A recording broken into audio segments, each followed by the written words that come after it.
Have you ever stopped to think about where our modern world really comes from? With all the voting, the rights, the freedoms we have?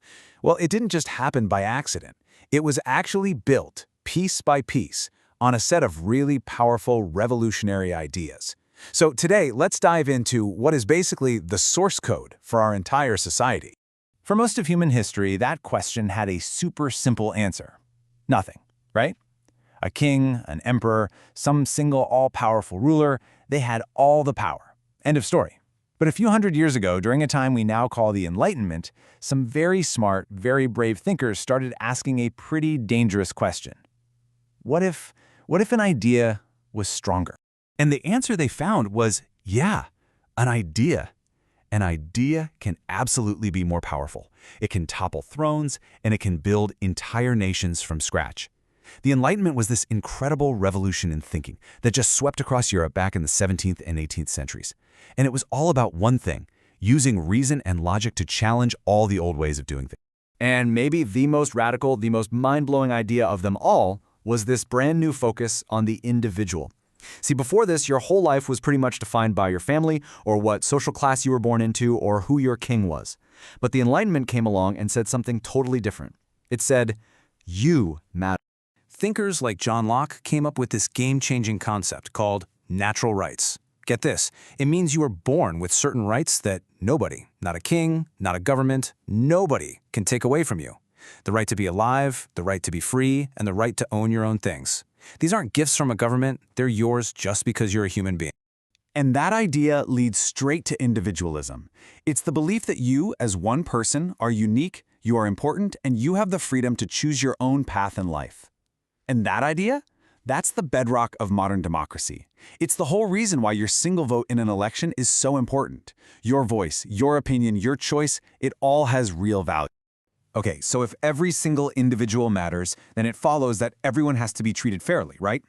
Well, before the Enlightenment, the law was totally different for a noble versus a regular person. The new idea was, wow, revolutionary. Justice should be blind. The very same laws should apply to everyone, whether you're the president or the person delivering a pizza.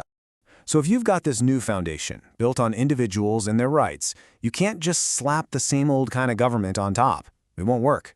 You need a completely new blueprint for how power itself should be structured.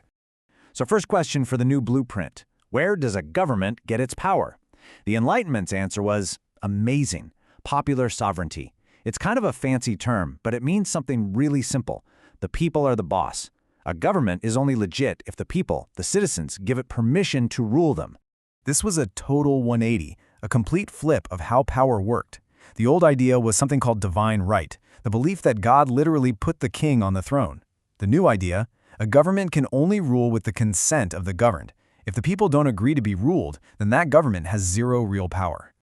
Now, this whole relationship has a name, the social contract. You can think of it like a deal. A bargain between the people and their leaders. We, the citizens, we agree to give up just a little bit of our total freedom. Like the freedom to drive through a red light whenever we feel like it. And in exchange, we get something incredibly valuable, a safe and orderly society.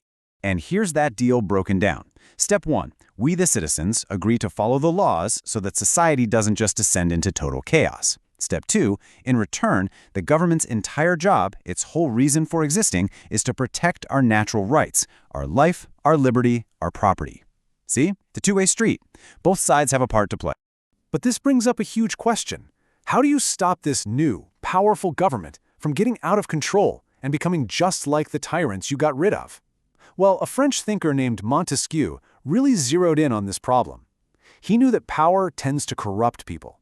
So you can't just hand it all to one person or one group. And his solution was absolute genius. You split the government's main jobs into 3 separate parts. You have the legislative branch, they make the laws. The executive branch, they carry out and enforce the laws. And the judicial branch, they interpret the laws. By separating these powers, no one branch can become a dictatorship. And this whole system gets a name: checks and balances. The best way to think about it is like a 3-way tug of war where it's designed so that no one side can ever win.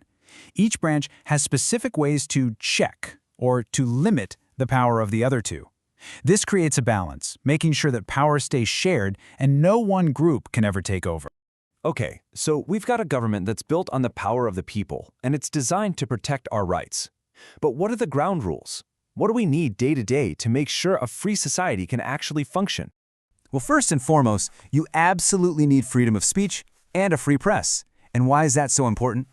Because if you can't criticize your own government, you can never fix its mistakes.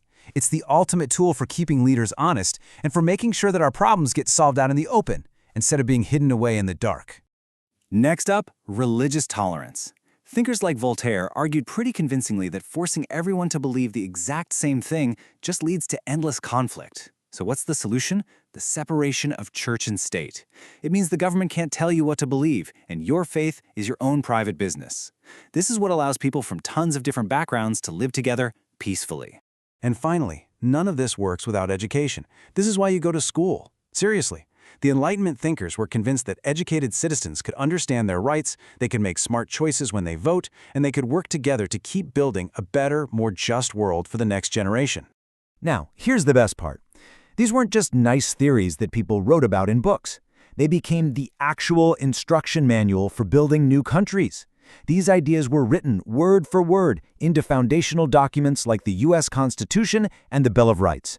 They turned philosophy into the actual law of the land. So when you look at all of these concepts together, from your natural rights to equality to the power of your vote to all the freedoms you use every single day, you're not just looking at history, you're looking at your inheritance.